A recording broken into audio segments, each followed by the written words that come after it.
Hello guys, j'espère que vous allez bien. Aujourd'hui on se retrouve pour une nouvelle vidéo et aujourd'hui on va parler du fléau de notre génération.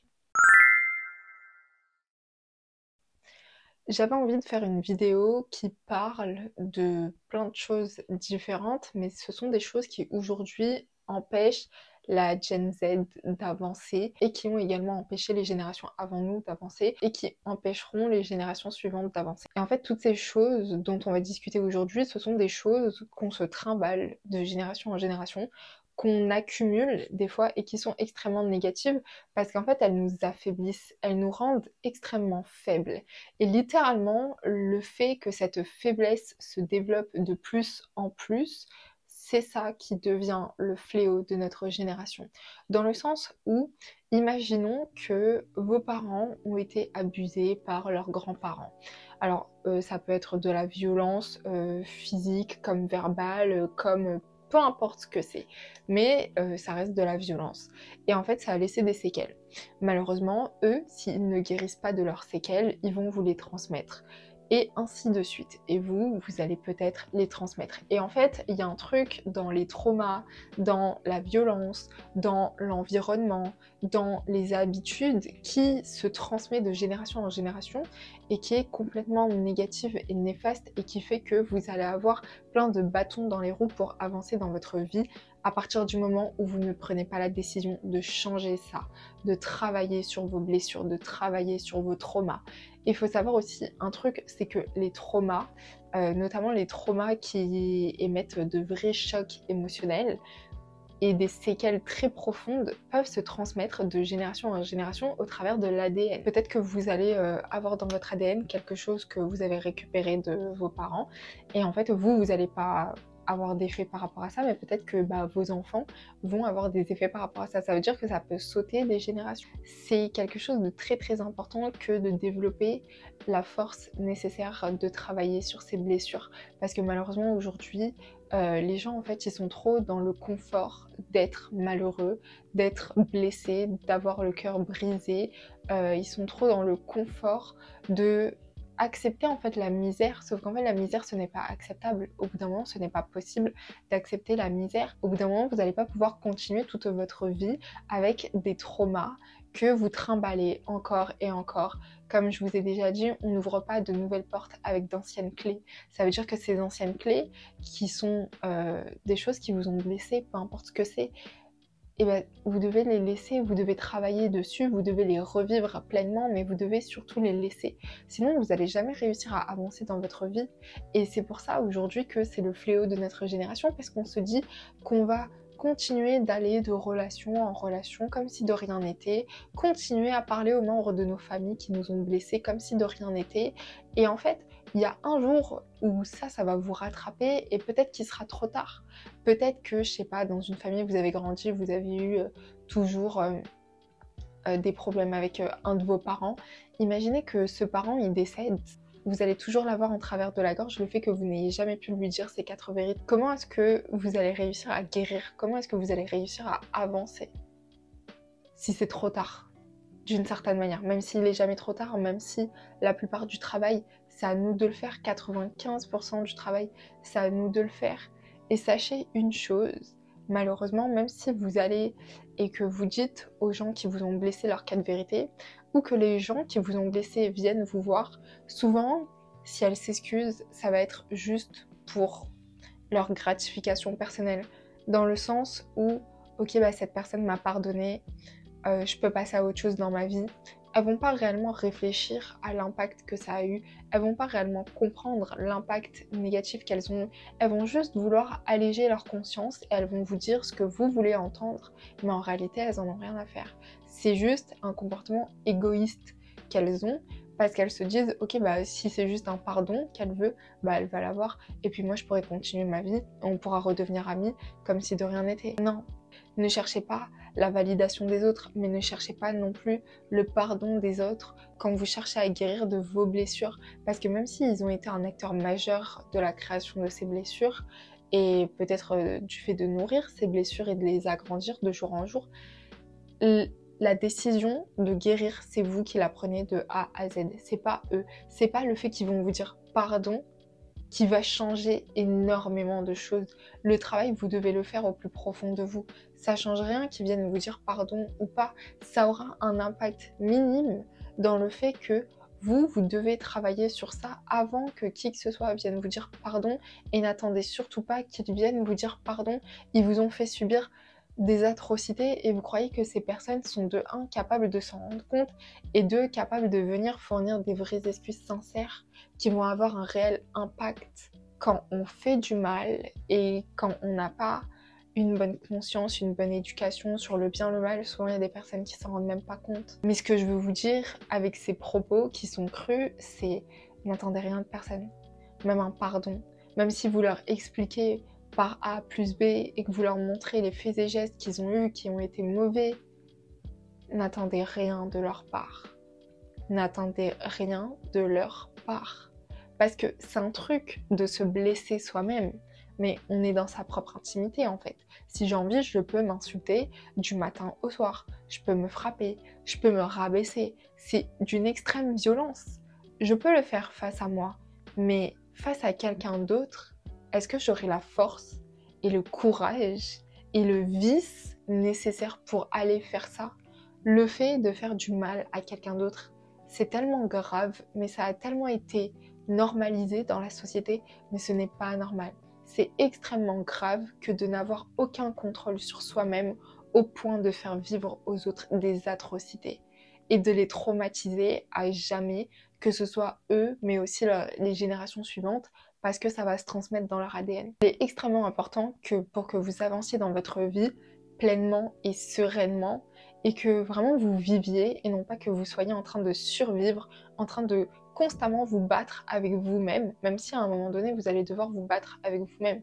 C'est pas là le problème, mais il faut passer à autre chose. Il faut que vous ayez cette idée de il faut que je passe à autre chose parce que cette action-là, ce comportement-là, cette blessure-là ne peut pas m'empêcher de vivre pour le restant de mes jours. C'est ridicule et c'est tellement petit face à tout ce qu'il y a d'autre dans une vie que je peux pas me laisser bouffer par ce truc-là. Même si ce truc-là, ça vous a cassé en deux, pensez toujours que c'est quelque chose de petit qui a eu un impact conséquent sur votre vie, certes, mais prenez du recul et voyez-le comme quelque chose de petit parce que tout ce qui vous attend à venir après est 10 fois plus grand que ça.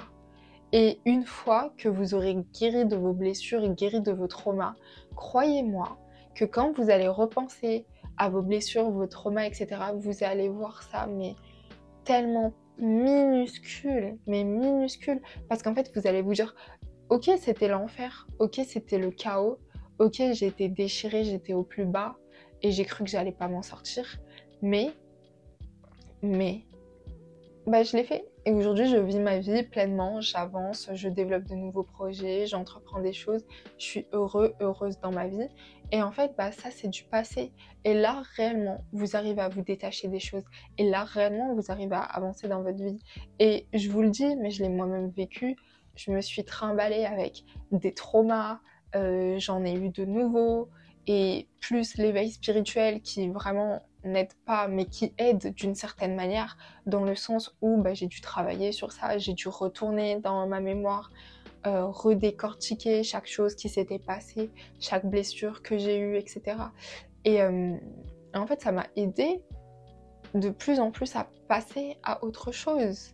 Par exemple, avant, c'était impossible que je parle de ce que je ressens, que je rigole, que je souris. J'étais vraiment extrêmement renfermée sur moi-même. Et le fait d'avoir eu cet éveil spirituel, ça m'a forcée à retravailler dessus, à revivre ça, mais pour mieux m'en détacher.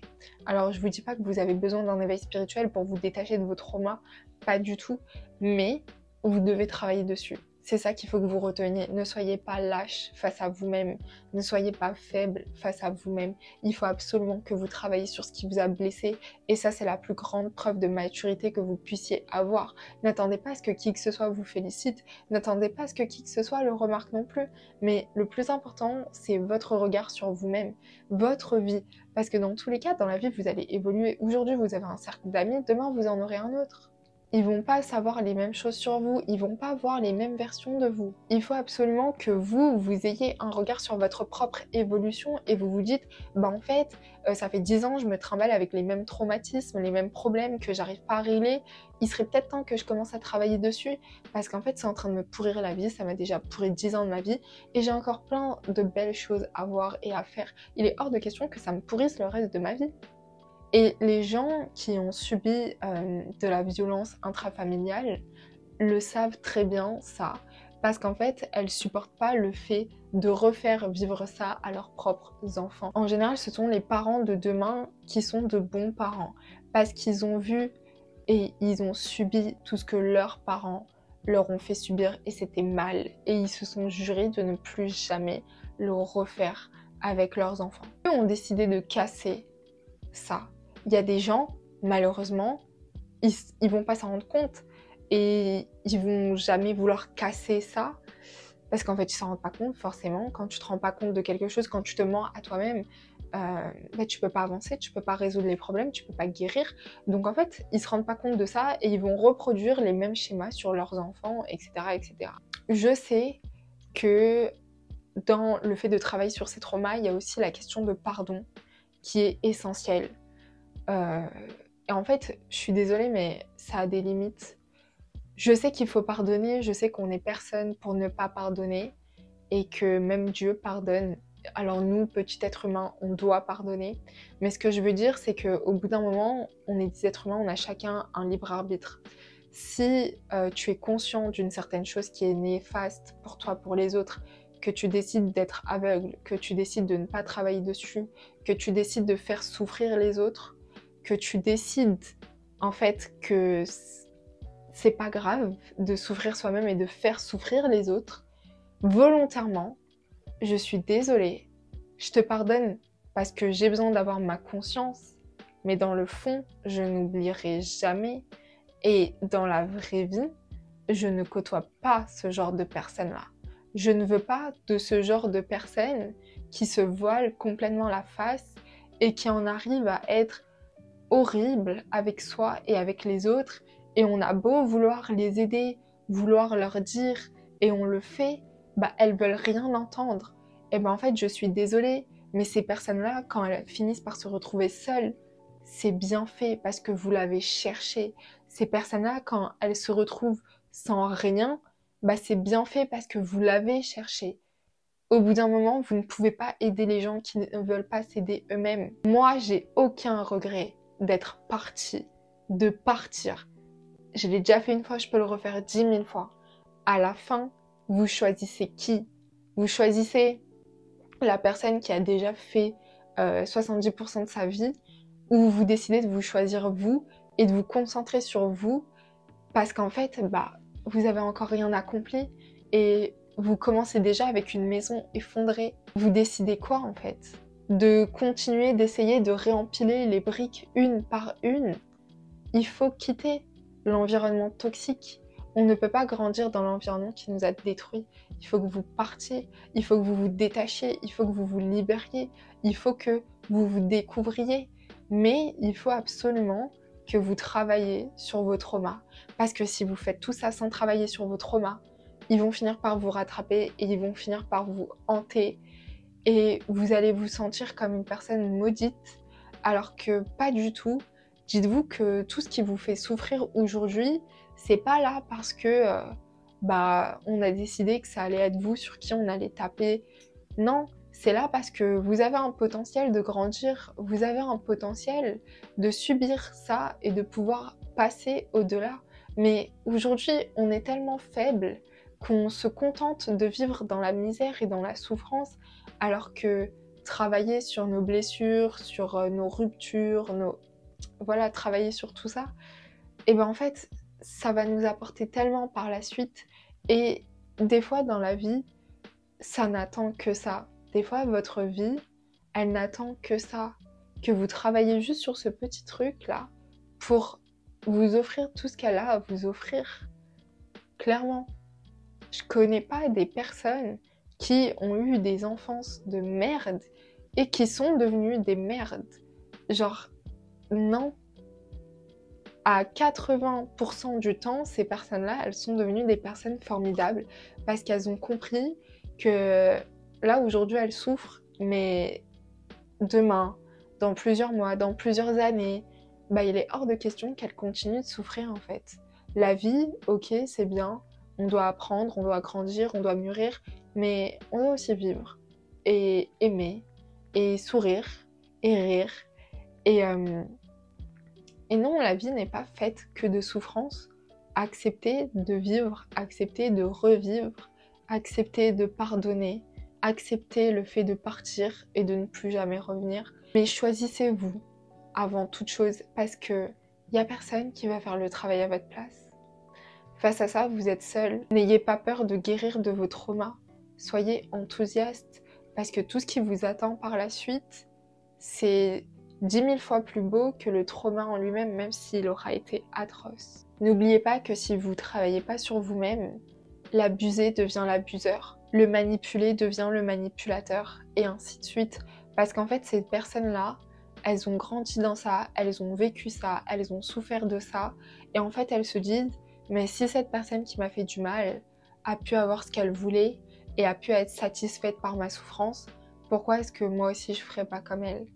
Et l'abusé devient l'abuseur parce qu'il ne sait pas comment s'exprimer, parce qu'il ne sait pas comment en parler, comment travailler sur ça. Et en fait, ça perpétue encore de la violence et de la haine et des insultes et des traumas et des blessures pour rien.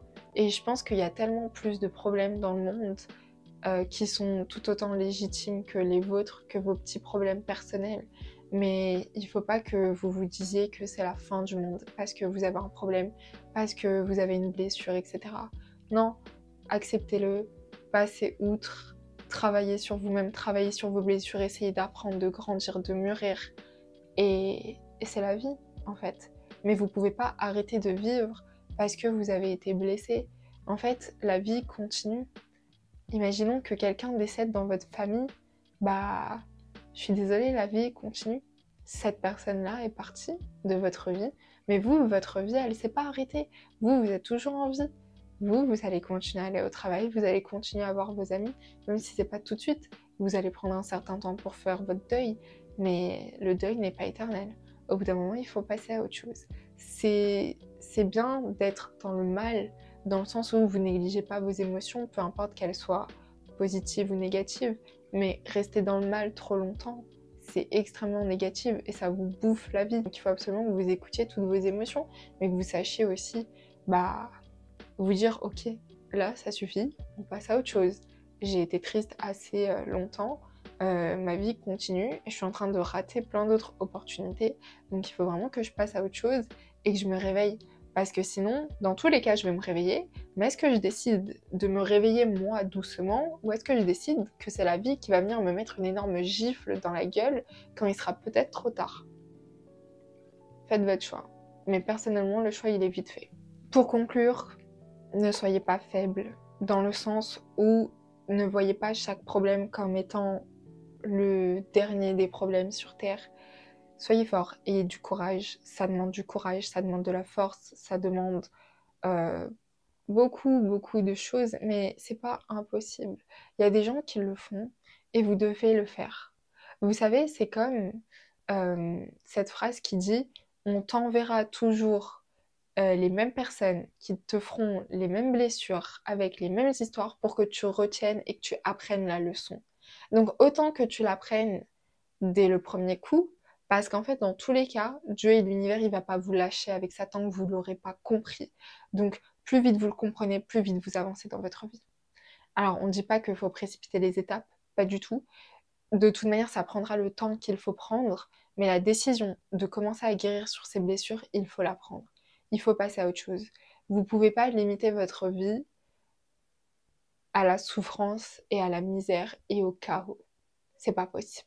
Il y a tellement de belles choses qui vous attendent, même si vous êtes pessimiste et que vous n'arrivez pas à le voir. Croyez-le. Juste croyez-le et mettez les actions en place pour que ça change et ça va changer. Clairement. Écoutez guys, c'est la fin de cette vidéo. J'espère qu'elle vous aura plu. On se retrouve bientôt pour une prochaine vidéo. Ah oui, et d'ailleurs, n'oubliez pas d'aller sur le blog. Je poste un article tous les jours jusqu'à la fin du mois de novembre. Et j'espère que les articles vous plaisent.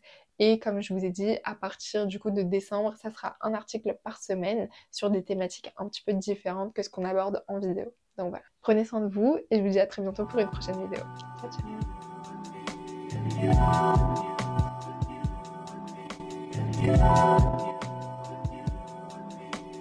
ciao.